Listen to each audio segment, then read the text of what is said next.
Our guest today is Martine Rothblatt, CEO and chair, co-CEO and chair of United Therapeutics.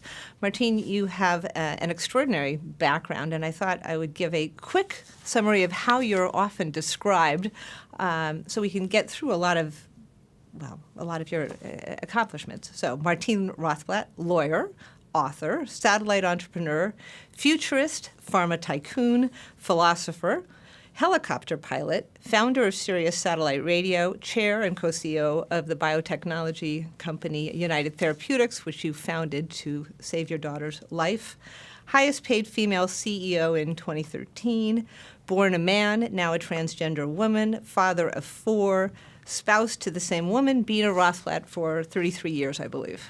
All correct, Catherine. That is an extraordinary life to date.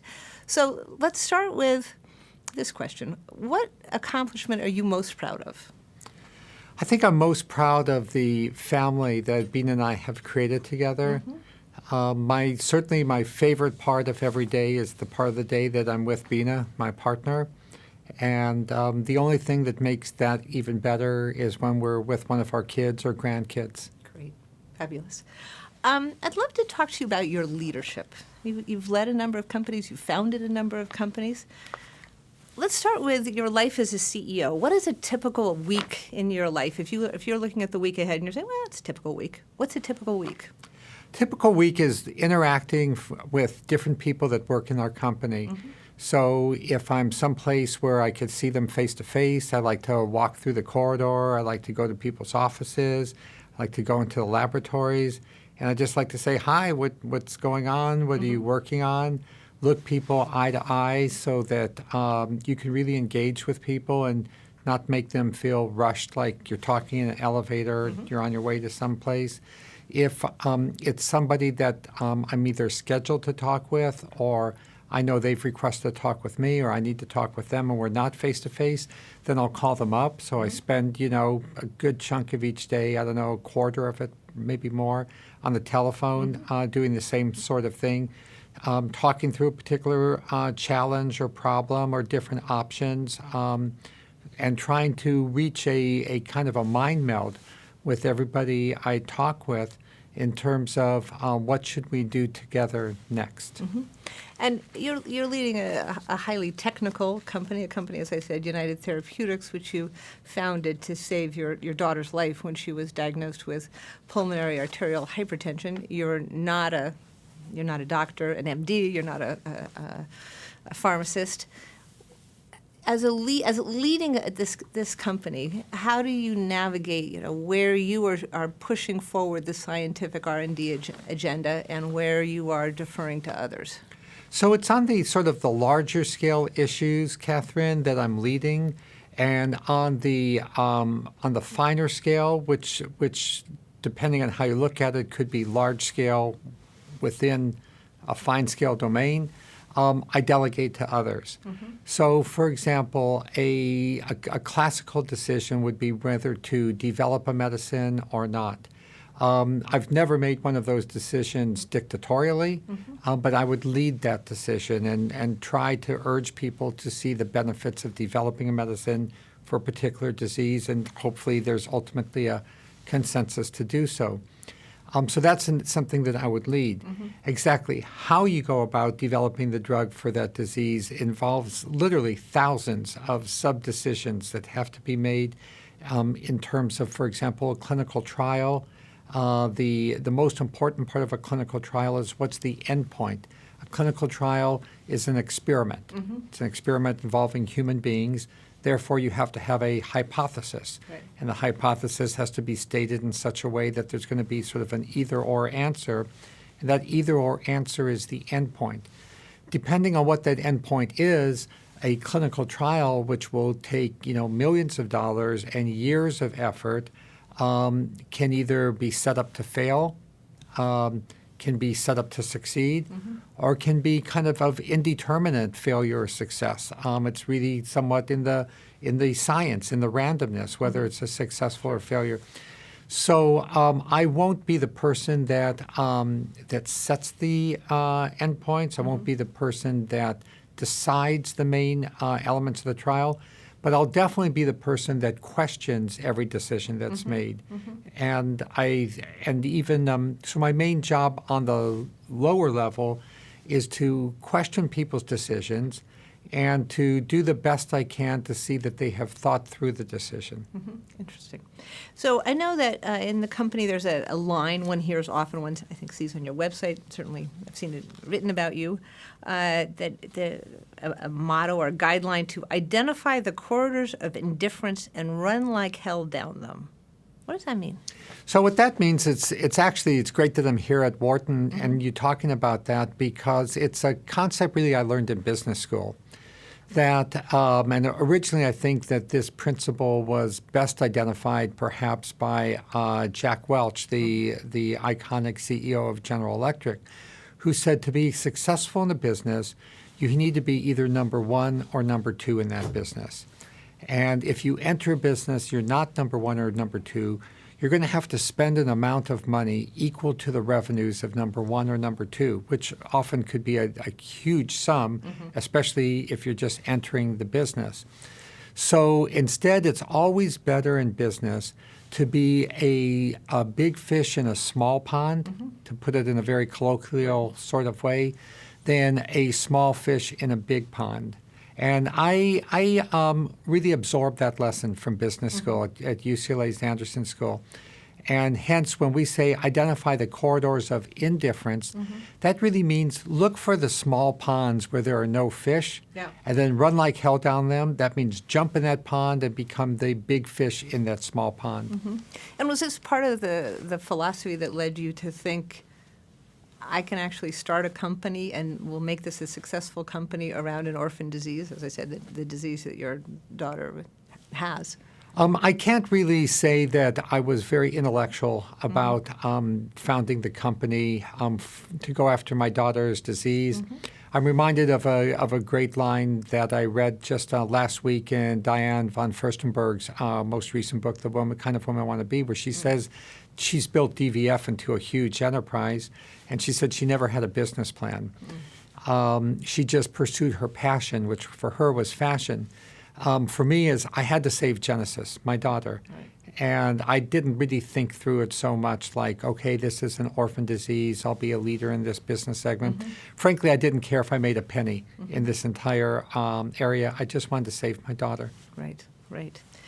So let's talk a little bit more about the company, United Therapeutics. You've had a run of successful medicines, drugs, but now are moving to think about lung transplantation and xenotransplantation.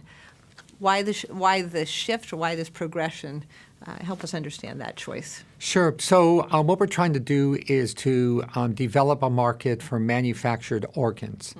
And manufactured organs, such as lungs, for example, are really just another type of medicine. It's a medicine that you take just one time, and it pretty much cures your disease.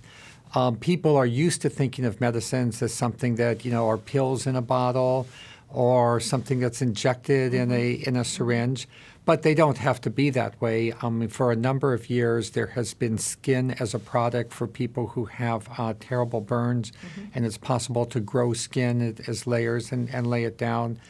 For other conditions, there have been tissues, which are collections of literally millions or even tens of millions of cells, which are provided to patients.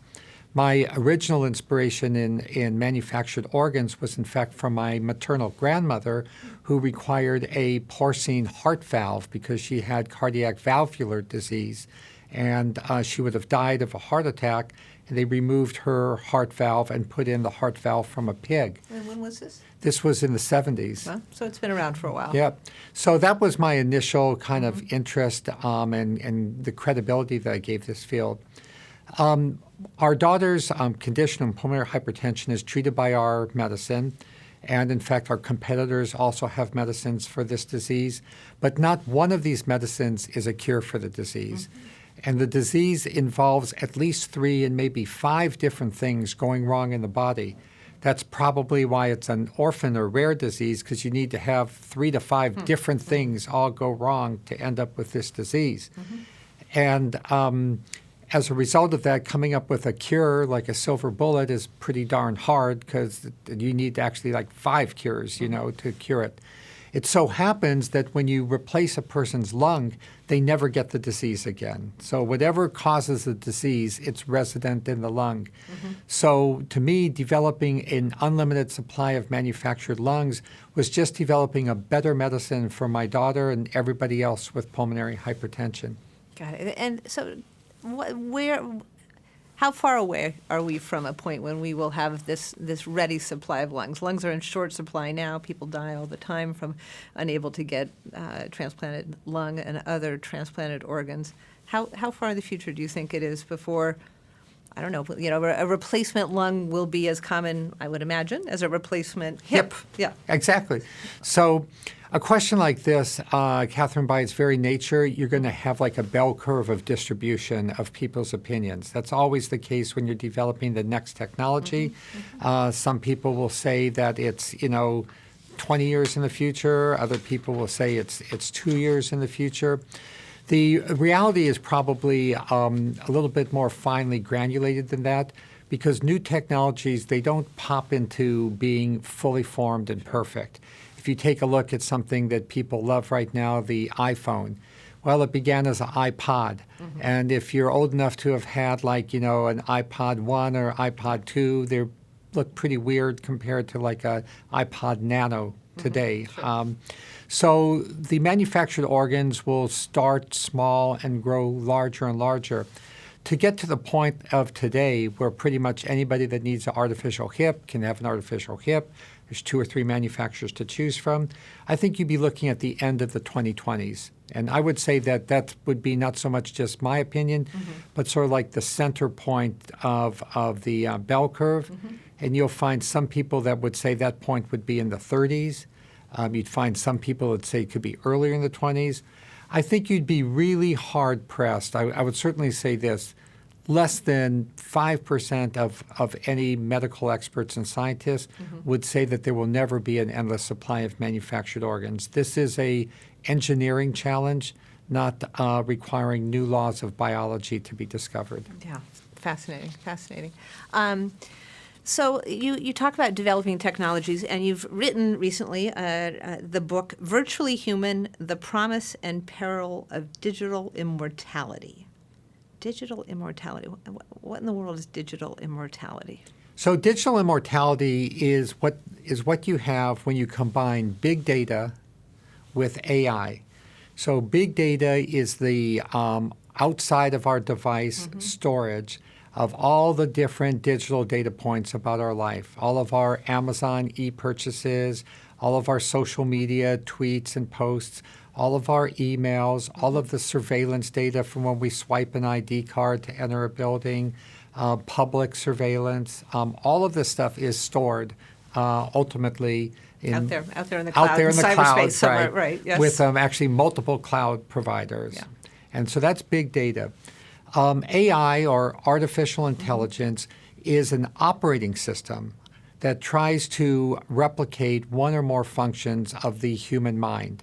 So there is AI that, for example, can navigate your way around a new city, just like your mind would try to navigate your way around a new city. There's AI that can recognize Catherine or Martine out of a list of 50 different photos. Many of us even have that AI now on Google Photos on our phone. So it's a kind of operating system.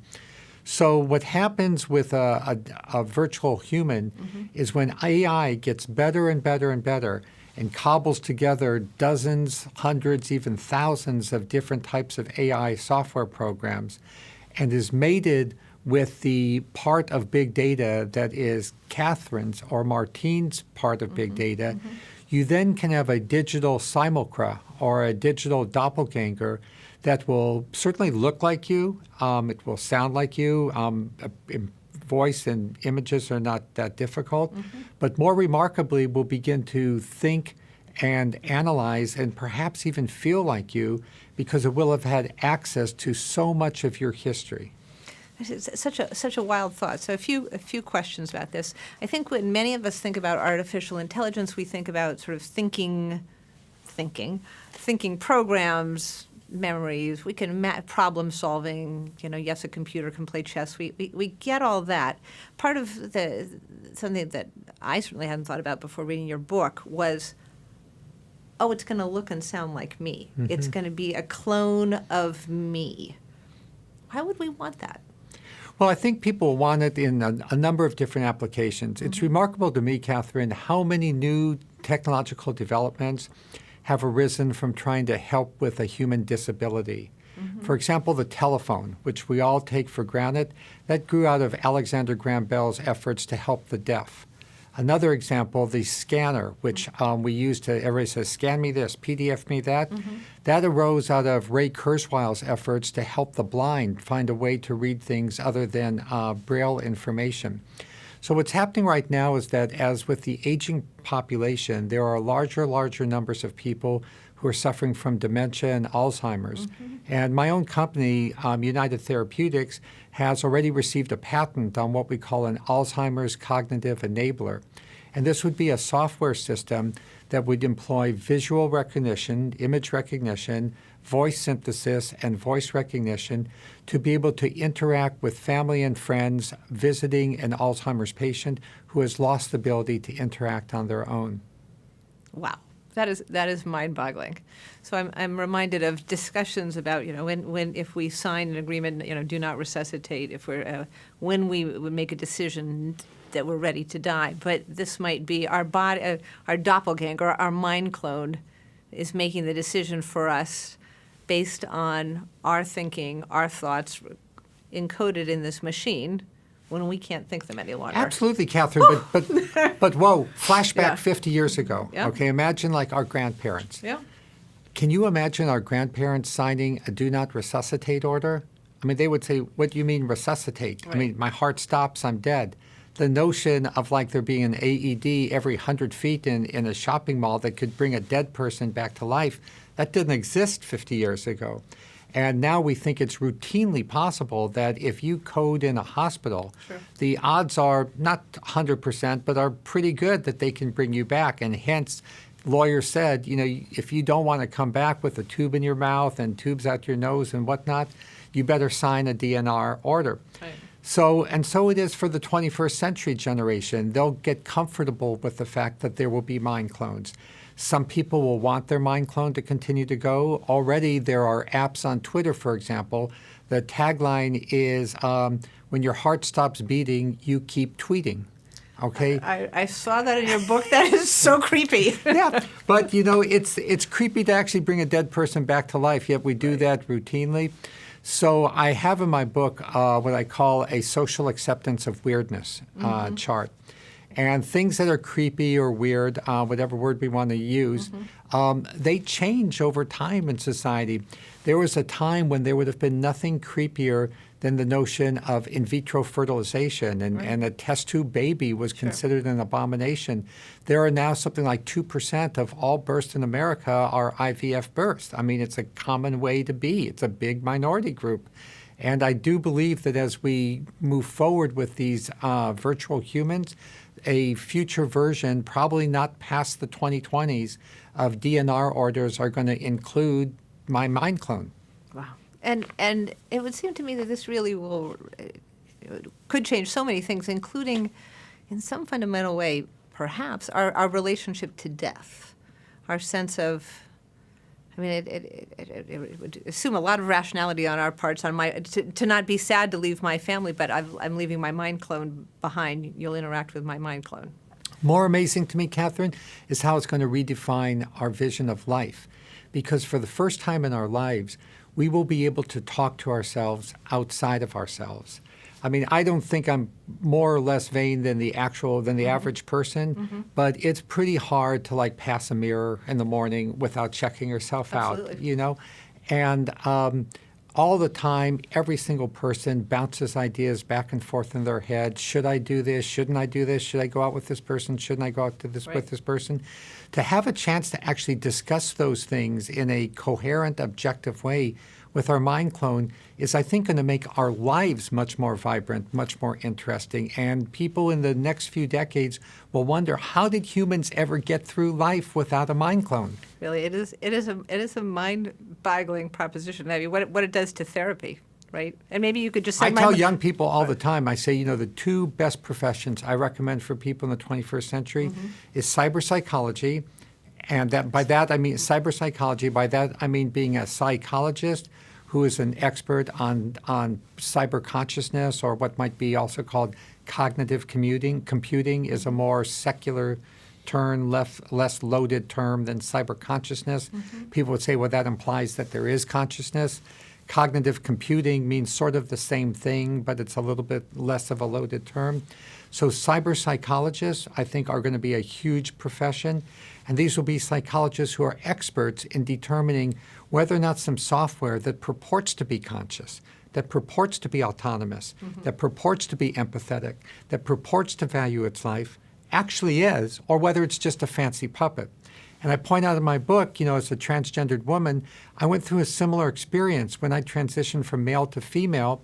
It was necessary for my legal documentation as a woman to meet with psychologists for a period of years, and they were looking at me and talking to me and analyzing, is this somebody who really feels like a woman? Is this somebody who really is a woman, although without the female phenotype?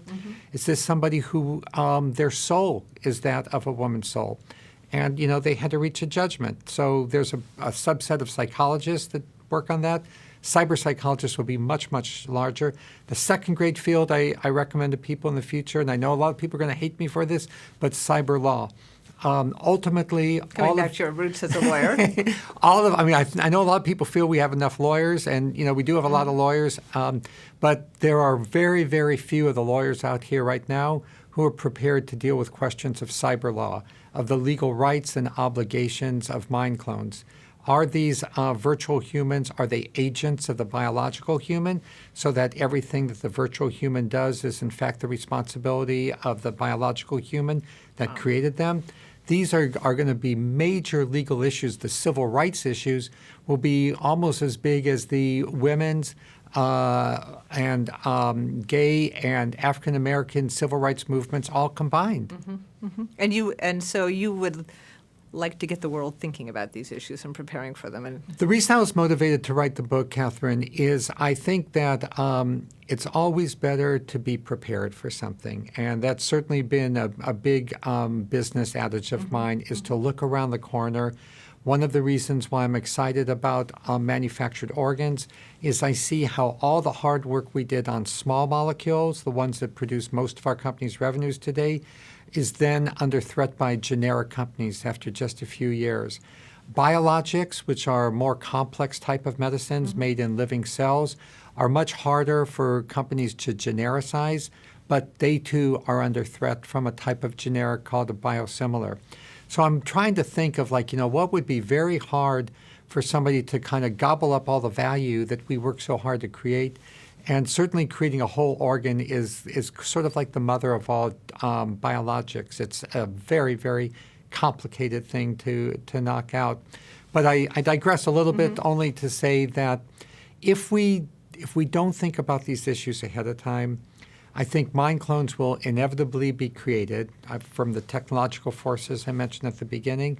Conscious mind clones, I think, will inevitably arise, or at least many humans will feel they are conscious, just as many humans feel their dogs and their pets are conscious.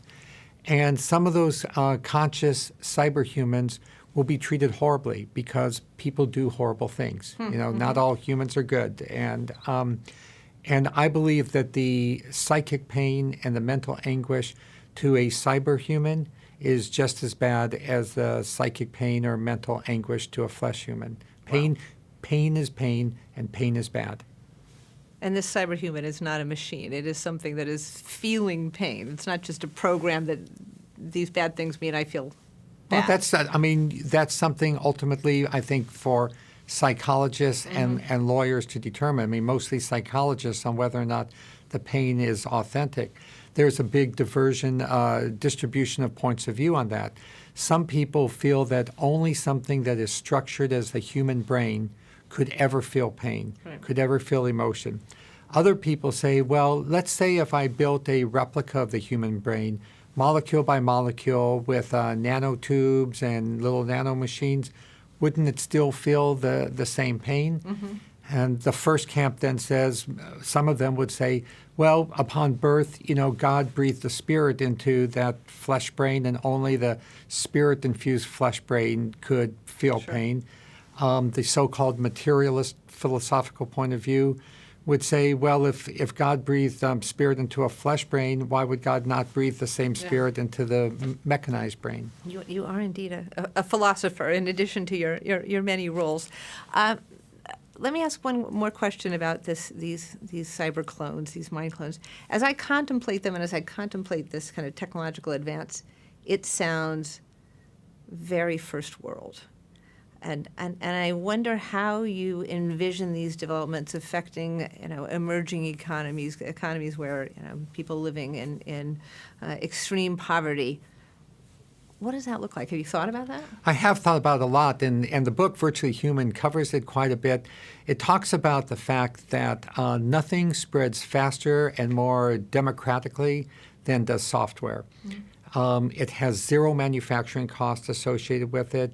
In the short span of our adult lives, we went from only the wealthiest people having access to the world's knowledge at their fingertips with a Bloomberg terminal or being in a big academic library, to the fact that now almost 3/4 of the world's population has a smartphone.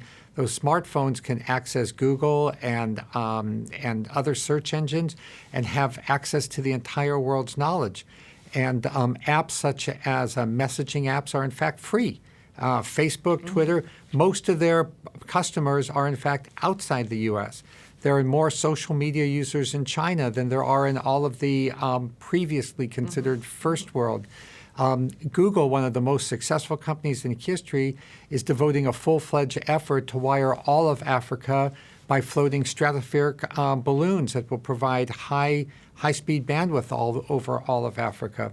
Already, the rate of cell phone adoption in Africa is faster than it was in the United States.